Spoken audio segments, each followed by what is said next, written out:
Now, why do you leave the responsibility only to us? তারপরে যদি আমি কিছু না করি তখন আমার উপর একটা রিপোর্ট করেন।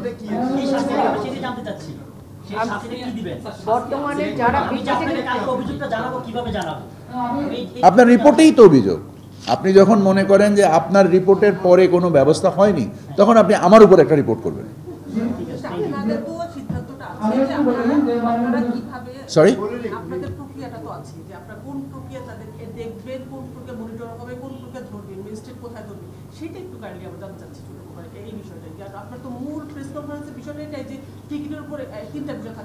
আমি জানি না এই কথাগুলো আপনাদেরকে এই মুহূর্তে জনসম্মুখে আমাদের বলা উচিত হবে কিনা।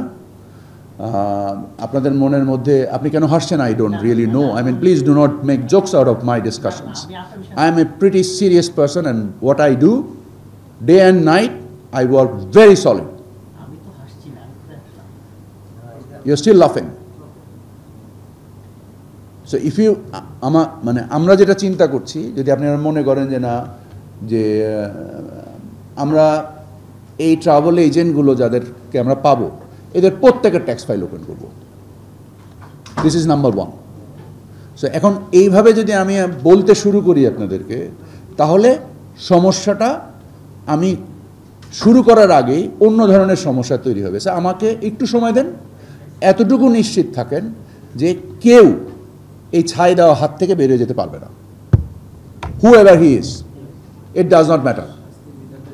এটা যদি আমার ফ্যামিলির মেম্বারও হয়ে থাকে, এটা যদি আমার কোনো বন্ধু হয়ে থাকে, এটা আমার কোনো পরিচিতজন হয়ে থাকে, এই নৈরাজ্যের সাথে যারা জড়িত তারা কখনো কোনোভাবে রেহাই পাবে না।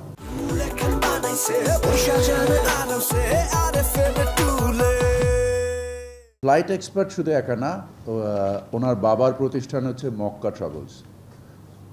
আমরা ধরতে পারিনি কথাটার বাস্তবতাটা হচ্ছে এই যে ওনার এই ঘটনাটা প্রকাশ্যে এসছে ওনারা পালিয়ে যাওয়ার পরে। তার আগে এই জিনিস আপনারাও প্রকাশিত করেননি বা অন্য কোনো মাধ্যমেও প্রকাশিত হয়নি। কারণ যখন ওনারা ওনাদের মানে যে প্রমিস যে টিকিট ডেলিভারির কথা ছিল, সেই টিকিটগুলো যখন ডেলিভারি না করেই উনি টাকা নিয়ে পালিয়ে চলে গিয়েছেন, এই বাণিজ্য তো চলছিলই, এই নৈরাজ্য চলছিলই। সো এই নৈরাজ্য উনি পালিয়ে যাওয়ার আগ পর্যন্ত এটা জানা যায়নি, কারণ এর আগে তো উনি হাজার হাজার কোটি টাকার টিকিট ডেলিভারি করেছেন। তো এর ফলে জানা যায়নি, এই জন্য তাকে ধরাও যায়নি।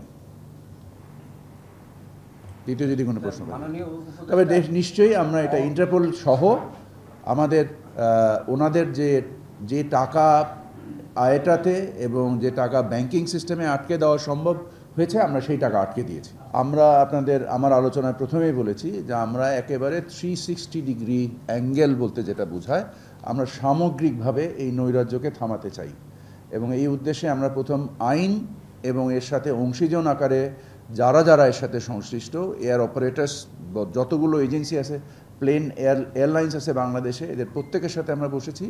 বাংলাদেশের যতগুলো জেনারেল সেলিং এজেন্ট বা জিএসএ আছে তাদের প্রত্যেকের সাথে বসেছি। আটাবের প্রতিনিধিদের সাথে বসেছি। আপনারা জানেন যে আটাবের কমিটিকে ভেঙে ওখানে প্রশাসক নিয়োগ করা হয়েছে এবং এই নৈরাজ্যকে মানে থামানোর জন্যই আপনাদের সহযোগিতার উদ্দেশ্যে আজকে আপনাদের সাথে কথা বলা। মূলত যেটা সচিব মহোদয় বললেন যে আমরা আপনাদের মাধ্যমে দেশবাসীকে জানাতে চাই এবং আপনারাও যদি দয়া করে এটাতে একটু ফলো আপ নিউজ করেন, যে যার বিনিময়ে প্রত্যেকটা টিকিটে তার জন্য মূল্য লেখা থাকে এবং ট্রাভেল এজেন্টের নাম লেখা থাকে এবং তার নিবন্ধন নাম্বার লেখা থাকে। এই তিনটে জিনিস থাকলে আমরা যে তদারকির কাজটা করছি, আমরা যে সুপারভাইজারি যে স্ট্রাকচারটা করছি, এটা আমাদের জন্য অনেক বেশি সহায়ক হবে। সো এই ক্ষেত্রে আপনাদের ভূমিকা আমরা আশা করছি। আমার মনে হয় না যে বাংলাদেশের এয়ারলাইন্স, জিএসএ এবং ট্রাভেল এজেন্টরা একত্রিতভাবে এতগুলো বিষয়ের সম্মুখীন তাদের প্রতিষ্ঠাকাল থেকে আজ পর্যন্ত দেখেছে। এটা যদি আপনারা তাদের সাথে কথা বলেন তাহলে আপনারা অনুভূতিটা পাবেন। আর মূল্য নির্ধারিত হয় চাহিদা এবং সরবরাহের উপরে ভিত্তি করে। এই সমস্যাটার এই নৈরাজ্য বা এই দুর্বৃত্তায়নটা একদিনে হয়নি, এটা গত বহু বছর যাবতের একটা সম্মিলিত ফল।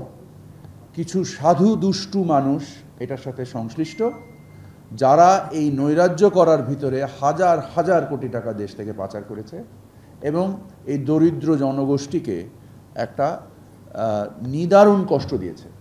আমরা এটাকে থামাতে চাই এবং আমরা অঙ্গীকারবদ্ধ।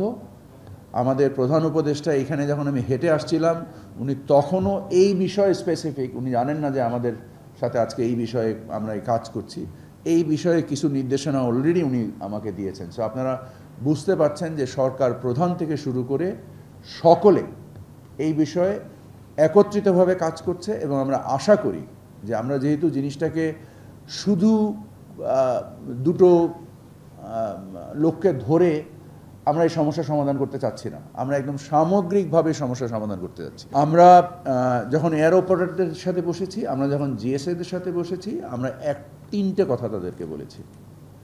একটা হচ্ছে যে what they think is the regulatory change necessary to মানে একটা ফেয়ার কম্পিটিশন বাজারে আনার জন্য, এবং কি মাধ্যমে যদি সুপারভাইজারি স্ট্রাকচারটা, তাদের পরামর্শ আমরা শুনতে চাই, আমরা আমাদের কাজ করব, তাতে কোনো সমস্যা নেই, কারণ পরামর্শ তো নিতেই হবে আমাদেরকে।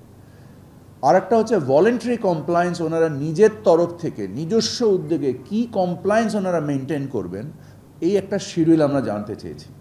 আমরা এটা এয়ারলাইন্সের কাছে জানতে চেয়েছি, আমরা এটা জিএসের কাছে জানতে চেয়েছি, এবং আমরা এটা জানার পরে আমাদের যে তদন্ত চলমান রয়েছে, এই তদন্ত থেকে আমরা যেটা দেখতে পাচ্ছি যে শুধু যে ট্রাভেল এজেন্ট মানে অফলাইন ট্রাভেল এজেন্ট না, অনলাইন ট্রাভেল এজেন্টেও একটা মারাত্মক দুর্বৃত্তায়ন হচ্ছে। যে জিনিসটা আমাদের দেশের টিকিট বিদেশ থেকে বিক্রি হচ্ছে, আমাদের দেশের টিকিট সৌদি আরব থেকে বিক্রি হচ্ছে, ইন্ডিয়া থেকে বিক্রি হচ্ছে, দুবাই থেকে বিক্রি হচ্ছে, এবং এই অনলাইনে এই টিকিট বিক্রি করে চাহিদা সরবরাহের যে ঘাটতি তৈরি করা হচ্ছে। এবং যেটা সচিব মহোদয় বললেন যে আমাদের নিবন্ধিত যে ট্রাভেল এজেন্ট আছে সম্ভবত 1000-500, অনিবন্ধিত আমাদের জানা মতে প্রায় 20,000-এর উপরে ট্রাভেল এজেন্ট আছে। এই পান দোকান থেকে শুরু করে বিভিন্ন জায়গায় এরা একটা কৃত্রিম সংকট তৈরি করে সকলে মিলে। এই একটা টিকিটের পিছনে যখন এতগুলো লোক ছুটে, এবং আমাদের তদন্তে আমরা দেখেছি যে যিনি ম্যান পাওয়ার বা এই ব্যবসা করেন, ওনার নিজের ট্রাভেল এজেন্সি আছে, উনি নিজে ম্যান পাওয়ারের ব্যবসা করেন, উনি নিজে এই হজ এজেন্সির ব্যবসা করেন। এই সকলের সমন্বিত একটা জায়গায় এসে আমি নিজে যখন গতকাল আমি এবং সচিব মহোদয় যখন আমরা এয়ারপোর্টে যে বেশ কিছু প্যাসেঞ্জার যারা ওমরায় যাচ্ছেন, যারা মানে বিদেশে কর্ম উদ্দেশ্যে বিদেশে যাচ্ছেন, আমরা যখন দেখি টিকিটের মধ্যে কোনো মূল্য লেখা নেই, আমরা যখন জিজ্ঞেস করি টিকিট কত টাকা দিয়ে কিনেছেন, স্পষ্টভাবে বলতে পারেন না। কেন পারেন না? কারণ ওনারা জানেন এটা প্যাকেজ মূল্য, আমি এত টাকা দিয়ে বিদেশে যাচ্ছি। সো ওনার কাছে জিনিসটা স্পষ্ট না। এবং যিনি ওই ম্যান পাওয়ারের ব্যবসা করছেন, উনি আবার ট্রাভেল এজেন্টের মালিক। সো উনি হয়তো বলছেন যে ট্রাভেল এজেন্সি তোমার টিকিটের দাম বেড়েছে, এটা কতটুকু সত্য কতটুকু অসত্য আমরা নিজেরা জানি না, যতক্ষণ পর্যন্ত টিকিটের মূল্যটা টিকিটের মধ্যে লেখা না থাকবে। এবং আমরা যখন জিএসএদের সাথে কথা বলেছি, আমাদের সাথে স্পষ্ট উচ্চ উচ্চারণেরা ওনারা বলেছেন যে একটা টিকিট দেখান যেটার দাম এত গুণ বেশি। আপনারা যে আমাদেরকে এরকম দোষারোপ করছেন, আমি যে দেখছি কোনো টিকিটের দামই নেই, তো আমি দেখাবো কোত্থেকে? সো আপনাদের মাধ্যম দিয়ে আমি একটু বলতে চাই যে আপনারা এর সাথে যারা সংশ্লিষ্ট ট্রাভেল এজেন্সি, তাদেরকে বাধ্য করেন যে তারা, আমার মূল উদ্দেশ্য হচ্ছে আপনাদের সাথে আজকে কথা বলার এইটা, যে জন্য আপনাদের মাধ্যমে তারা এই সংবেদনশীলতা তৈরি হয়, যার বিনিময়ে টিকিটের মূল্য প্রত্যেকটা টিকিটে যেন লেখা থাকে।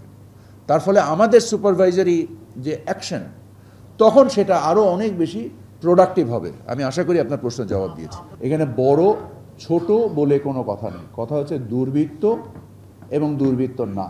যারা দুর্বৃত্ত না তাদের বিরুদ্ধে আমাদের কোনো ধরনেরই কোনো অবজেকশন নেই। সে দুর্বৃত্তদেরকে আপনারা প্রকাশ করেন, আমরা তো করবই, আপনারা সহযোগিতা করেন। আপনারা যখন অনুসন্ধানী সাংবাদিকতা করেন, যখন যেমন গত কয়েকদিন আগে মাছরাঙা টেলিভিশন এটার উপর একটা নিউজ করলো, আমরা এই নিউজটা নিয়ে নিজেরাই যখন আমি সচিব মহোদয়কে প্রথমে ফরওয়ার্ড করলাম, নিউজটা করে আমরা যখন অ্যানালিসিস করলাম, অ্যান্ড দেন আমরা বললাম যে ঠিক আছে ওই টিভি সাংবাদিককে ডাকেন, আমরা একটু জানার চেষ্টা করি, কারণ যখন আপনারা ব্রড লাইনে ভেগ বলেন তখন আমরা তো বুঝতে পারি না।